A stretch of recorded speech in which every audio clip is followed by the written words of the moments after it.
In the morning, when I rise, in the morning, when I rise, in the morning, when I rise, just give me Jesus.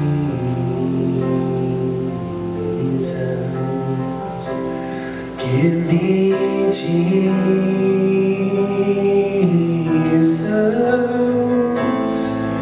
Give me Jesus.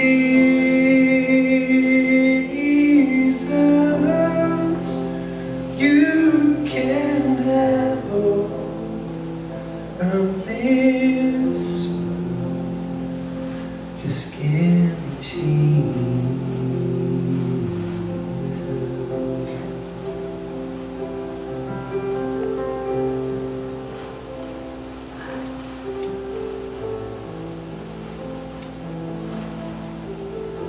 I don't know if many of you have been wondering here lately why, when we do communion, why I've been taking it from them and then letting them take it from me. This is something that Pastor Billy was wanting to do for a long time, and he was talking to me about it right before he found out all this medical issues he had. And by doing this, is like the Bible says, be a servant unto the Lord. And he was going to start doing that and show the congregation that he was a servant unto you. And that is what a pastor is, to be a servant unto you. Not only to be a shepherd, but we got to be your servant. We got to give you the word. We got to teach you everything in the Bible that's possible. And we have to show you the right way. Because if I show you something wrong in here, and all of y'all stay on that, and end up going to hell over what I taught, I'm responsible for every one of you. And so was the pastor. But I know for a fact he never taught anything off this Bible. Opposite. And there was several people that came to him and tried to say, you know, you didn't teach it right. And he sat down with them and talked to them about it. And they realized that they was understanding it wrong. I've never known one time that he ever taught wrong in this Bible. And I know good well while he got to heaven, he was shouting, he didn't have to worry about one of y'all. Not a one of you.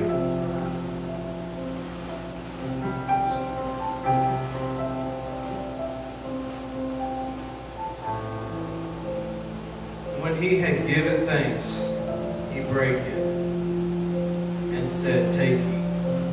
This is my body, which is broken for you. This do in remembrance of me.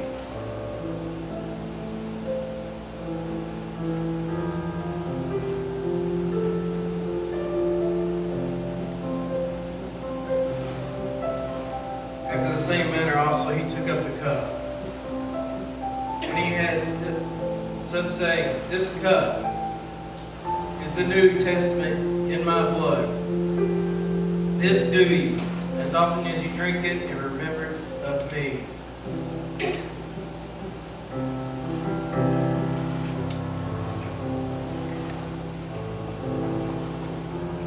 You know, normally we say a prayer before we do this too. Let me tell you something. The reason I didn't do it, the way the Spirit was moving a while ago, if you had a problem between you and God, you should have been down here on this altar right now. There shouldn't be waiting until, oh, we're going to do communion, I've already cleared up. No, you should have been down here, I'm sorry. That's why I didn't do it. Because I know if somebody had a problem, they'd been down here, it was moving too strong for you not to come down here. I don't want to think, somebody thinking the reason I didn't do it right, you didn't do it right today. No, I did it right. That's what God showed me. Amen? You do what He tells you to do, not what you want to do. Y'all may be seated.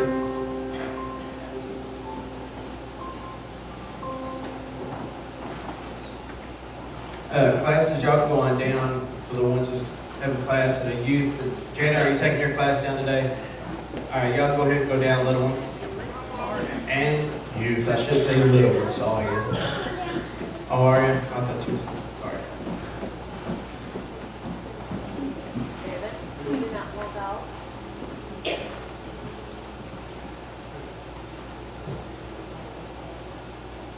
James, you already got the First scripture's up, ready to go for you. Yeah. All right. Today's sermon's on what happens when the fire falls. It's a big question for a lot of us. James is going to start out reading 1 Kings 18 through 39 for us. If y'all don't mind to stand while we're doing this.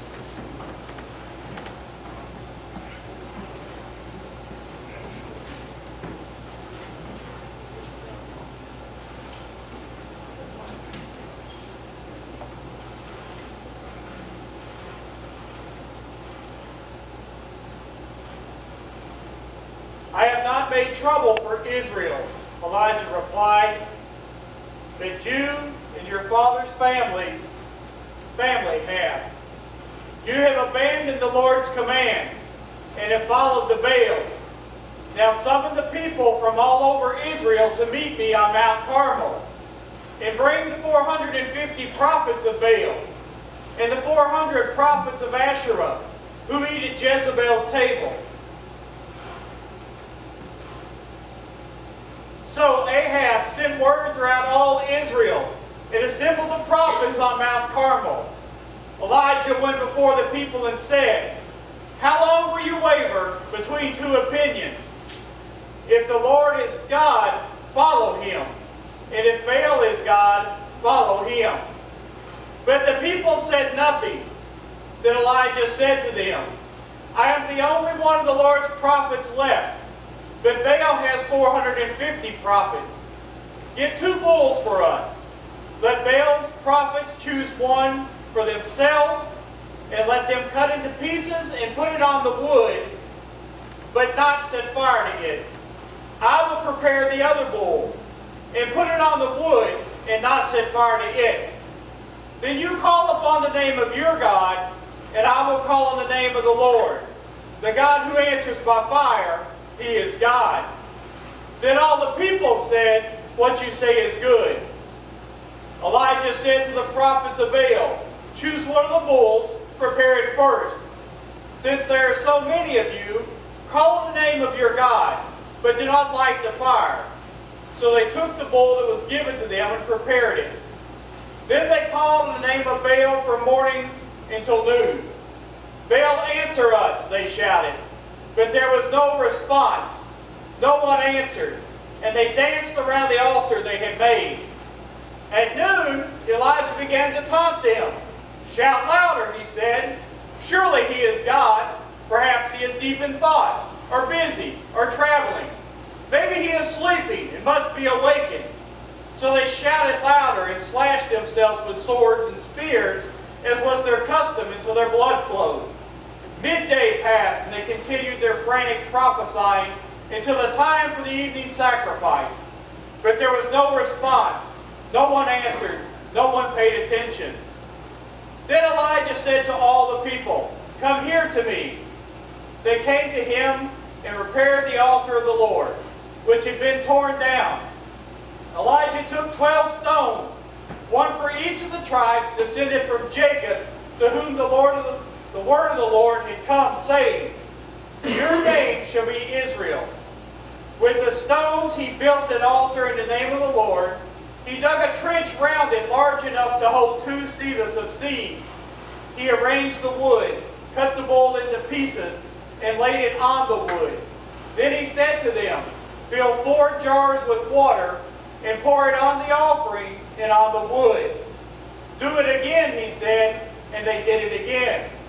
Do it a 3rd time, he ordered, and they did it the 3rd time. The water ran down around the altar and even filled the trench.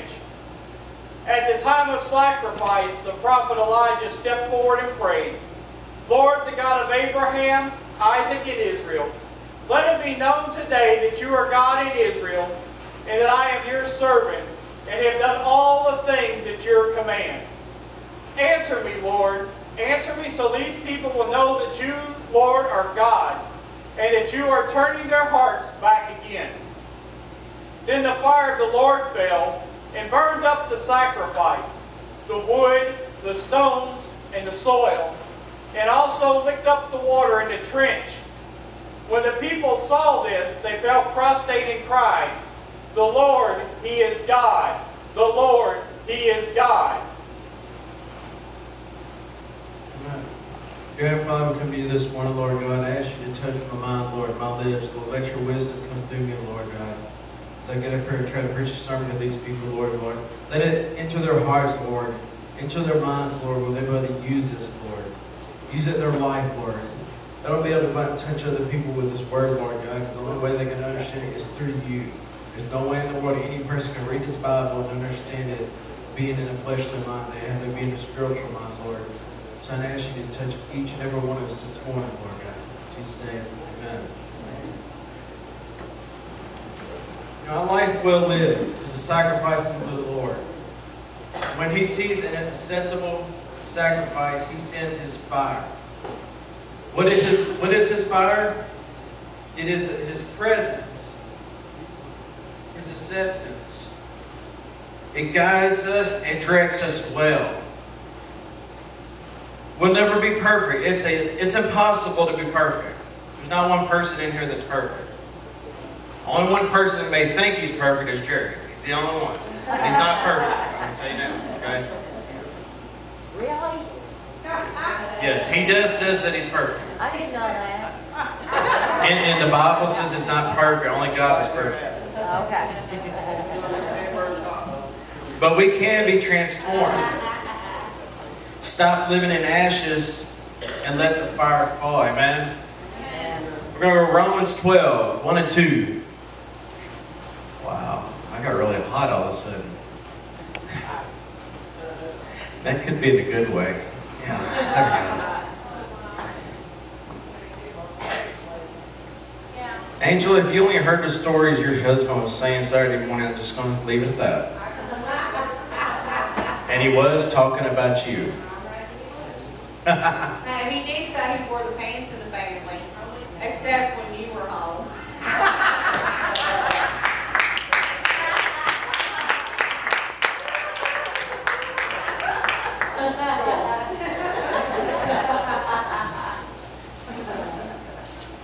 I'll leave the rest alone.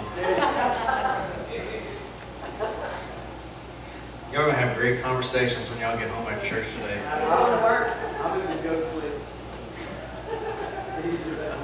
Alright, Romans 12, verse 1 and 2.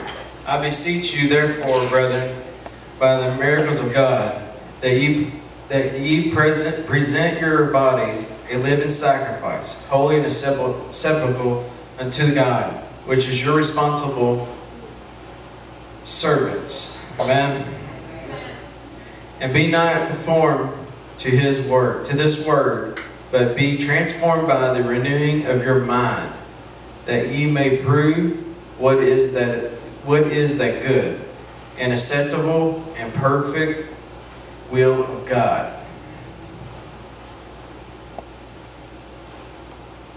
You know that word I was talking about earlier, prove what is that good. You know, the will of God. You got to test it to make sure it is God's will. Amen? We're going to go to 1 Peter chapter 2, 1 through 5.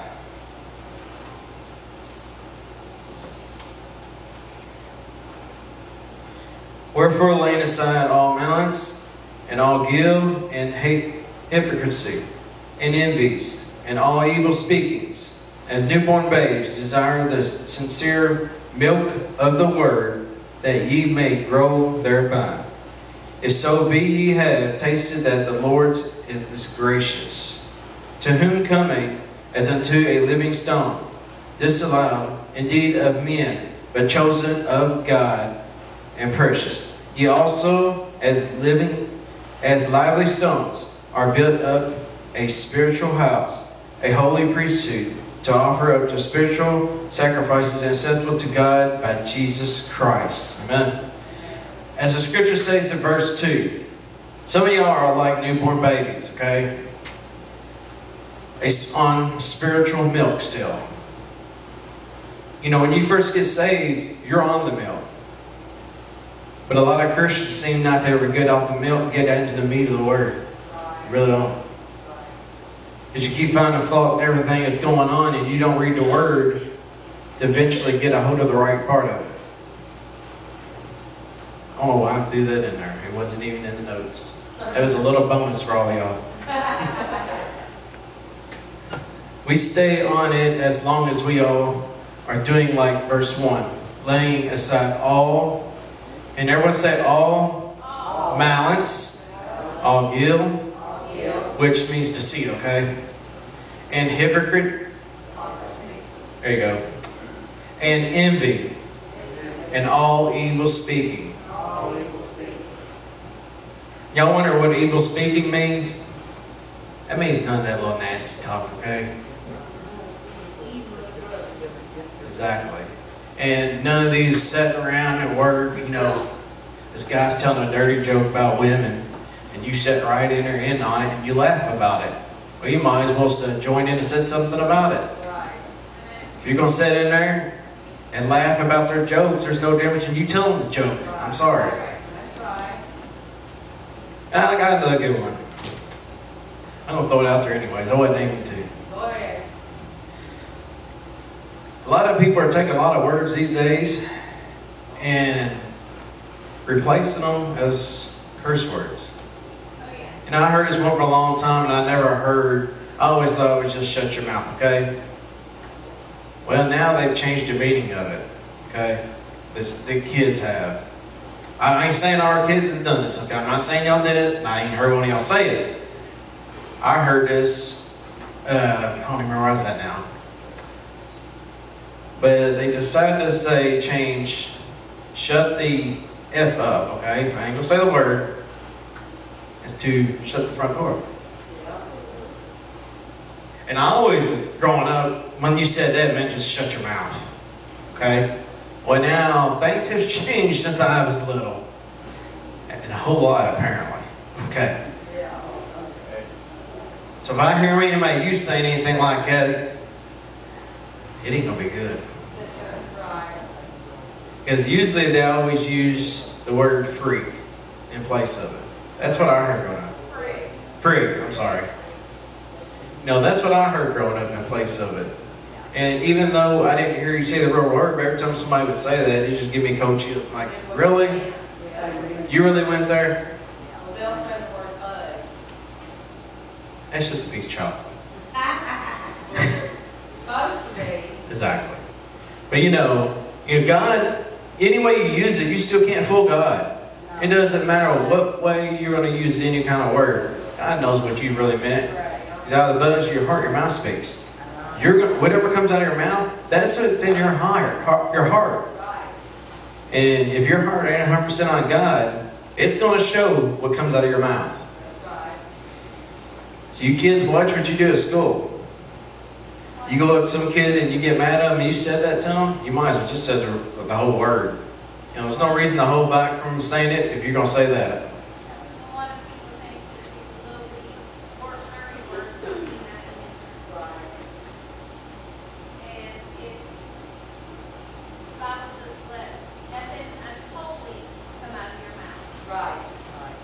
So you think going around talking like that is unholy?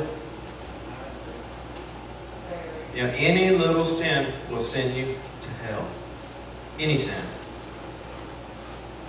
I don't care if it's from pretending to say the cuss word adding another word, or actually saying they're even going up, I want to stab Jerry and kill him. There's no difference. Even though it might look a lot worse, but it's not. There's no difference in the sin. I keep getting off my notes. Maybe it's meant to be. Who knows?